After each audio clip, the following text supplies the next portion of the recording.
Ladies and gentlemen, hello and welcome to another LEGO Train Showcase video. This is for a 440 Western style steam locomotive. Yes, so why is this here? I don't know really. This is like Berkshire, this just happened. And this is happening under very weird circumstances, so I'm making some bigger trains after this one.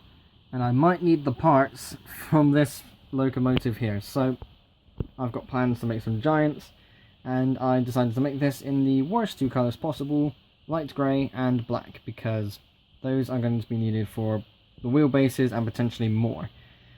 I don't really think this through, do I? But that's okay, because it's a steam train and it looks very good. I'm actually very pleased with this model. I've never attempted this style of engine before. I have made modifications to the Toy Story 3 Western Train Chase set. If anybody remembers that from like 10 or it's about 10 years ago, something like that, yeah. That was a cool set. The Constitution Train Chase was untouched. I took it apart to make it into a completely different train. And I do count the 2016 Winter Train set because it's basically a very small version of this. I mean, come on, it basically is. I think that's the only style of steam locomotive LEGO knows how to make. Well, they did make Emerald Champion. Alright, fair enough. They get away with it. But here's my one, and I compared my one to other models online, especially as I was building it. It is definitely worse than others. But for me, this is, again, I'm actually very pleased with this. This is pretty damn cool. So let's start from the front, of course, as always. We have a cow catcher, because this is American. It has a lot of length to it. This is a lot longer than I thought it was going to be, but I'm okay with that. So we got the cow catcher, of course, and I do have a fair whack of these. I need to get them on more trains. Two sticky uppy details. I'm not actually sure what that's for. I suppose it's support for the boiler, but that's there on other images that I saw. Underneath we have the leading wheels with a hell of a lot of space from the wheels to the bottom of the boiler. That is actually very delicate, so if I'm not careful, that could potentially jump the track. These wheels in particular have no weight underneath them and sometimes don't turn. That I'm okay with, just so as long as it doesn't jump the track and derail. Let's just tilt that up a little bit because it's a little too low down for my liking. You know what, since we're playing with that, let's actually get a good look at this, because this is very cool.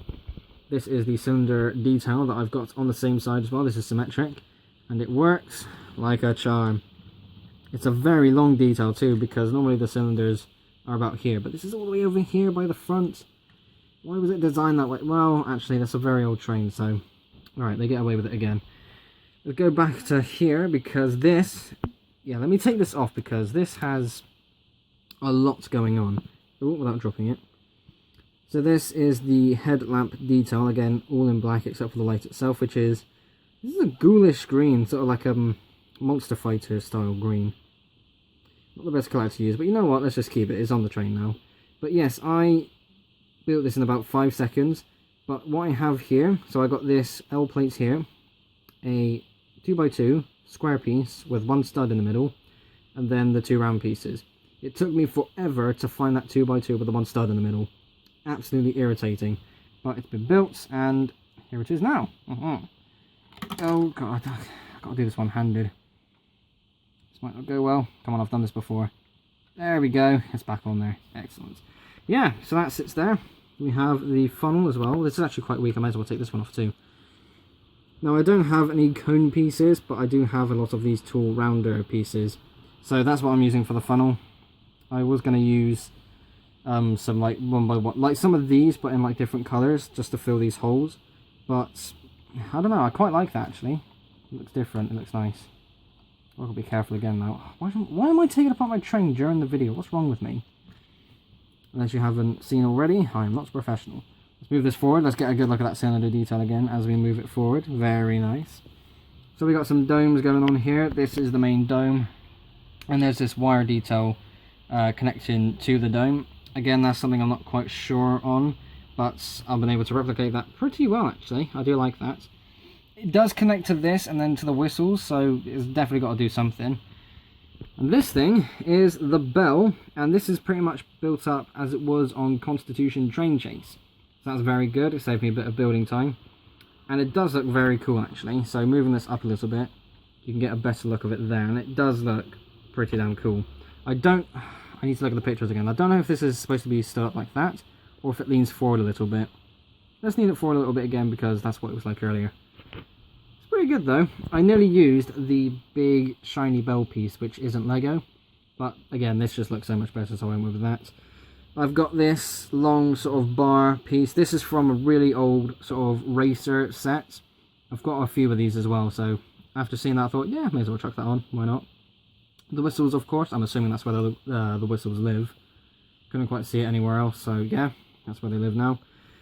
May as well go to the wheels before we move to the cab. These are XXL disc wheels. I wanted to use box POC because, first of all, I don't have any spokes in black. So, because I built this up in black and grey, I had to use black wheels.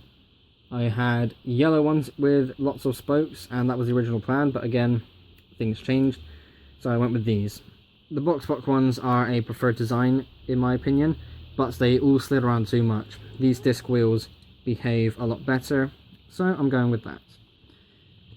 This movement is really good. Oh yeah, I may as well show you the wheels. Oh, it's got enough weight so it is actually turning. That's pretty good.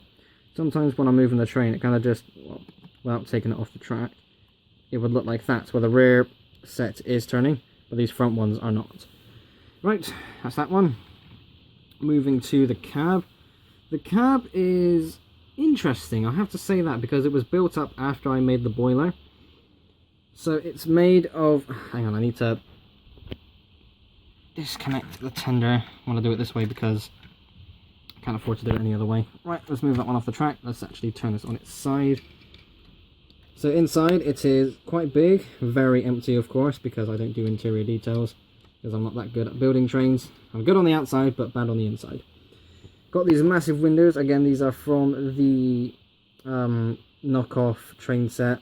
Well, yeah, it's a train set, but it's knockoff Lego, basically. Nice big windows, though. It does look good with this train in particular. Nice big roof as well, nice and chunky.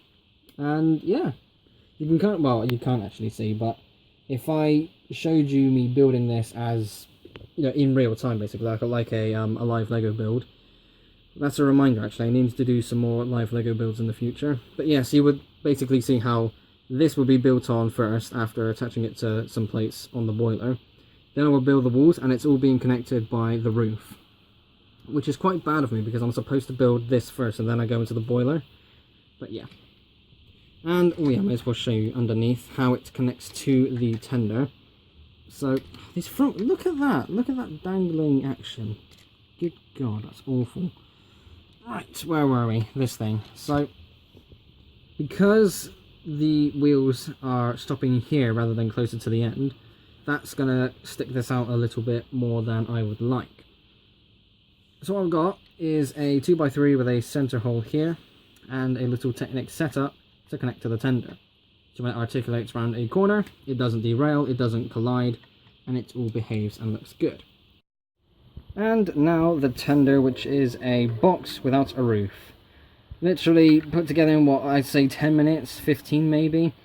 It was actually a bit difficult to find the bricks for this because it uses a lot of black bricks. I'm putting those to a side for future projects, and again I am building this on a budget. But yeah, in all seriousness, these black bricks are becoming a bit of a rarity for me because I've used so many of those for other models. Why is the camera not focusing? How dare you? I'm showing a video. What's wrong with you, camera? But yes, this is built up in the same way as the main unit itself, where it's got grey along the bottom, then a black body, but this one has grey tiles on the top. It's to smooth it out for, you know, using tiles, but I don't have any different coloured tiles available. That's what I'm trying to say. So yeah, light grey kind of gets away with it because I have light grey on the rest of the train. If I do find any black... Come here. If I do find any black tiles, I will have to put those to a side for the use of future models. But this is basically it. So that is everything for this locomotive.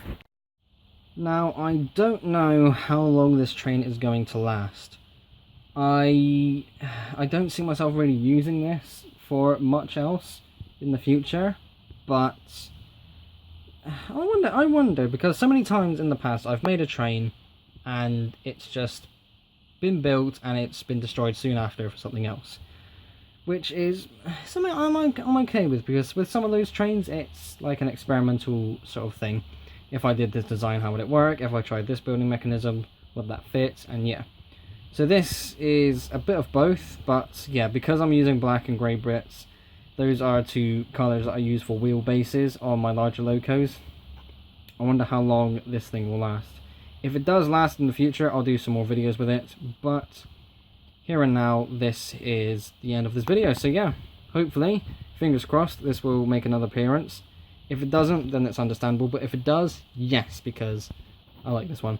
So yeah, there we go, ladies and gentlemen. Thank you all so much for watching. Be sure to like and subscribe if you haven't already. I will see you all in the next episode. Bye.